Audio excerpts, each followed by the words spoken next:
What goes around comes around. Ever heard that saying? What if I told you a single lie could not only build an empire, but also tear it down in the most brutal way imaginable? Today, we're diving into a story that proves karma isn't just a concept, it's a force of nature. Welcome back to Fiction Saga, where we explore the powerful consequences of our choices in the heart of a sprawling American city, where skyscrapers pierced the clouds and ambition hung thick in the air. A man named Ethan moved like a shark through water.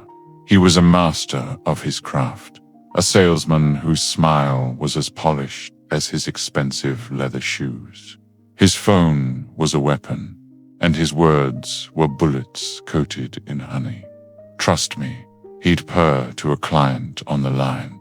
This is a once-in-a-lifetime opportunity, a guaranteed win.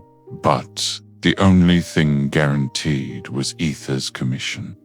He wasn't just selling products. He was selling dreams woven from a fabric of intricate lies. His charm was disarming, his confidence intoxicating. People wanted to believe him, and so they did, signing away their savings for promises that would evaporate like morning mist. Ethan's world was a whirlwind of success. The lies piled up, and so did the money. He moved from a cramped apartment to a lavish penthouse with a view that stretched to the horizon. His wardrobe was filled with designer suits, his garage with sports cars. He was the king of his concrete kingdom, built on a foundation of deceit. His girlfriend, Emily, saw the darkness creeping into his soul. She was his anchor to reality, a gentle voice of reason in the storm of his ambition. "Ethan, this isn't right," she'd say, her eyes filled with concern. "You can't keep doing this to people. Karma has a long memory." Ethan would just laugh, kissing her forehead. "Karma, Emily, I make my own luck. Karma is for people who wait for things to happen. I make them happen." He genuinely believed he was untouchable, a modern-day Midas, where everything he touched turned to gold, conveniently forgetting the rest of that cautionary tale. His philosophy was simple. The world was a game, and he was playing to win. He saw his clients not as people, but as stepping stones on his path to greater wealth and power. The guilt was a faint whisper he could easily drown out with the roar of his engine or the pop of a champagne cork.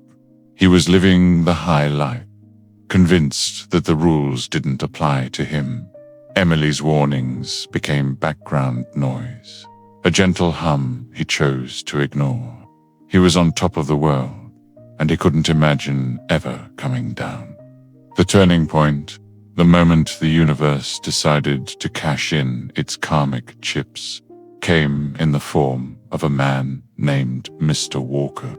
He was an elderly gentleman, a retired school teacher who had spent his life saving for a peaceful retirement.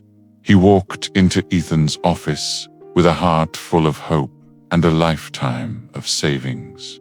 Ethan saw him as the ultimate prize. He turned on the charm, spinning his most elaborate tale yet about a groundbreaking investment that was absolutely foolproof. He painted a picture of a future where Mr. Walker's small nest egg would blossom into a fortune. Mr. Walker, trusting the sincere-looking young man before him, invested everything. Weeks later, the foolproof investment collapsed, revealing itself to be a complete sham. Mr. Walker lost it all. His home, his savings, his dream of a quiet retirement gone. He confronted Ethan, not with anger, but with a deep, soul-crushing sadness. His voice trembled as he said, "You didn't just take my money, son. You took my future. I hope one day you understand the pain you've caused. I hope life teaches you the lesson I couldn't." The words hung in the air, not as a threat, but as a heavy, chilling prophecy.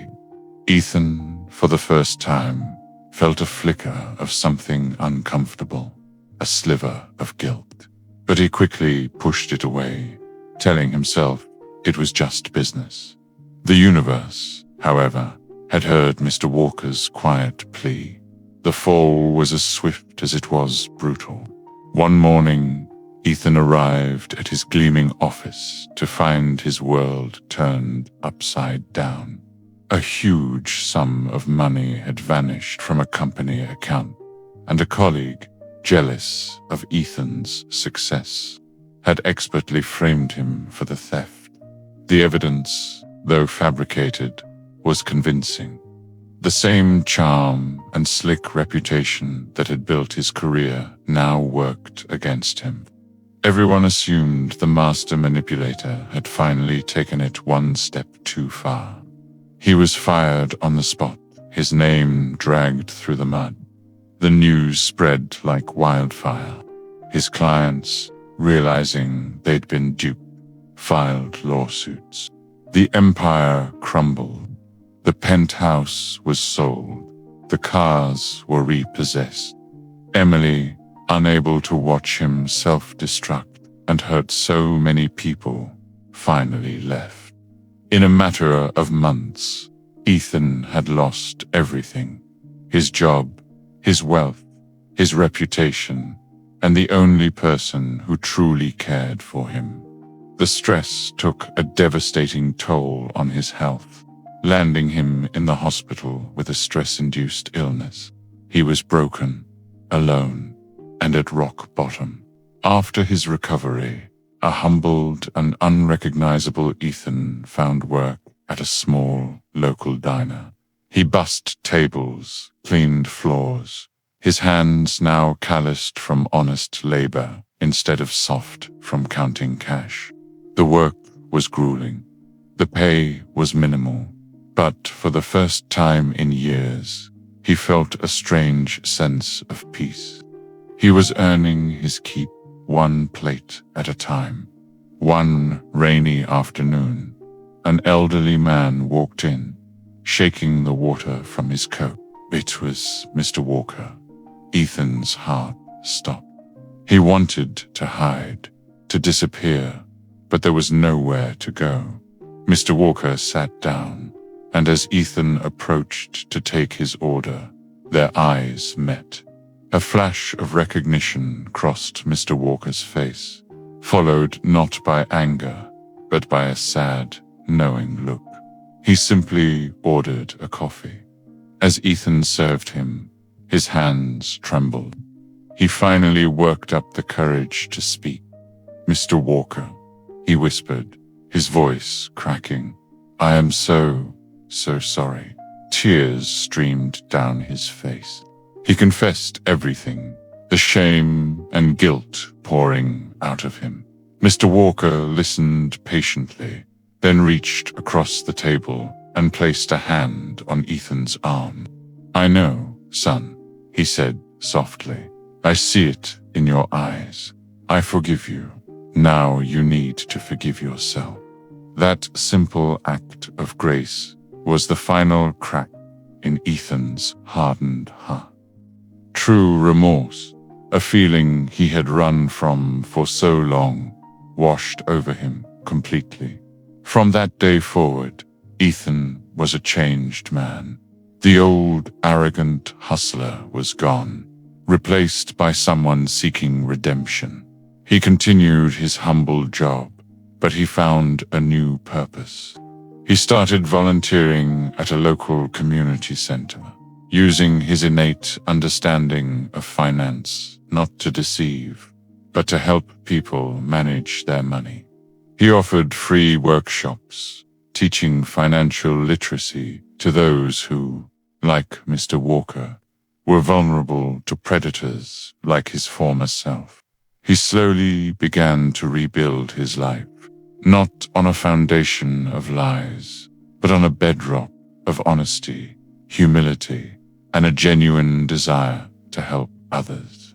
He didn't regain his fabulous wealth, but he found something far more valuable: self-respect, peace of mind, and the quiet satisfaction of making a positive difference in the world. His life became a testament to the idea that it's never too late to change, and that the greatest fortune is a clear conscience. The story of Ethan reminds us that our choices create ripples we can't always see. A life built on lies is a house of cards, destined to fall. But it also shows us that even after the fall, there's always a path to redemption. It starts with a single, honest step. Thank you for joining us on Fiction Saga. If this story resonated with you, please hit that like button, share it with someone who might need to hear it, and don't forget to subscribe for more tales that make you think. See you next time.